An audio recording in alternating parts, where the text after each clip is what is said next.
அவனின்றி ஒரு அடுகும் அசையாதனால தூணிலும் இருப்பான், துரும்பிலும் இருப்பான், நினைப்பவர்கள் எங்கும் எல்லாமே நிறைந்திருப்பான். எங்கும் நிறைந்து இருக்கக்கூடியவன் யார் அப்படின்னா கலியுக கடவுளை தந்த பெறுவான்.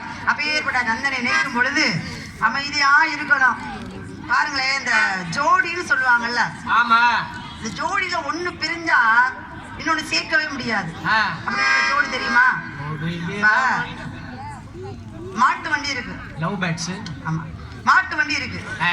ஒண்ணு இருந்தா ஒண்ணு இல்லைன்னா கூட இன்னொன்னு அதே மாதிரி அந்த தரத்துல பார்த்து பிடிச்சிட்டு வந்துருவாங்க. அதே மாதிரி எந்த விஷயம், மனைவி கணவன் இருக்காங்க, கணவன் மனைவி, புருஷனோட சண்டை ஓடிக்கிட்டு மனைவி கோவிச்சுட்டு போயிட்டா 2 வருஷம் பார்ப்பாரு, 3 வருஷம் பார்ப்பாரு, 4வது வருஷம் அவர் ஒரு பொண்ணை பார்த்து அவருக்கு கல்யாணம் பண்ணிருக்காரு. இப்ப அந்த ஜோடி, ஆமா, பிரிஞ்சு போனாலும் ஜோடி சேர்த்துலாம். காதலர்கள் இருக்காங்க பாருங்க, காதலர்கள்ல காதலிக்கும் போது நல்லா தான் இருக்கும், காதலிக்கும் போது திட்டிக்கிட்டாதே குரங்கு நாயே பேய பண்ணி, ஆமா, அதுக்கப்புறம் காதலிக்கும் போது நல்ல என்ன வேணாலும் திட்டிக்கிட்டாதே, அதுக்கப்புறம் திட்ட முடியாது. அப்ப காதலர்கள் ஒருத்தர் இல்லாம ஒருத்தர் பிரிஞ்சா கூட வேற ஜோடி சேர்த்துடலாம்.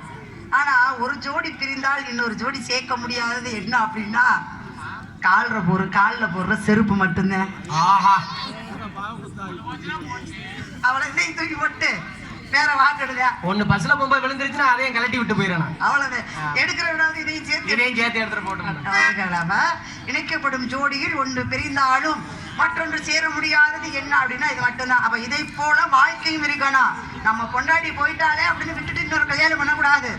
எப்படியாவது அவளை கூட்டிட்டு வந்து புத்திமதியை சொல்லி எப்படியாவது குடும்பத்தை நடத்தணும் அப்படின்னு. ஒண்ணு, கணவன் கொஞ்சம்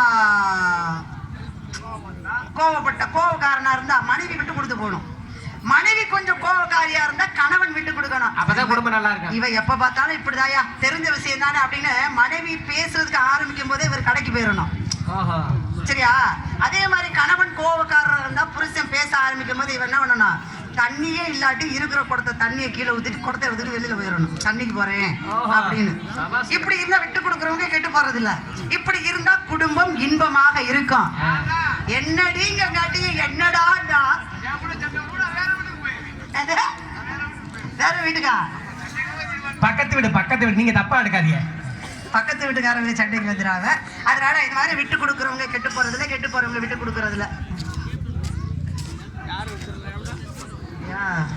சரி, நான் அந்த உடனே கிளம்பிடுறேன். அதனால குடும்பம் அமைதியாக இருக்க வேண்டும் என்றால் என்ன பண்ணணும், ஓடத்தில் இருவேரும் போறது மாதிரி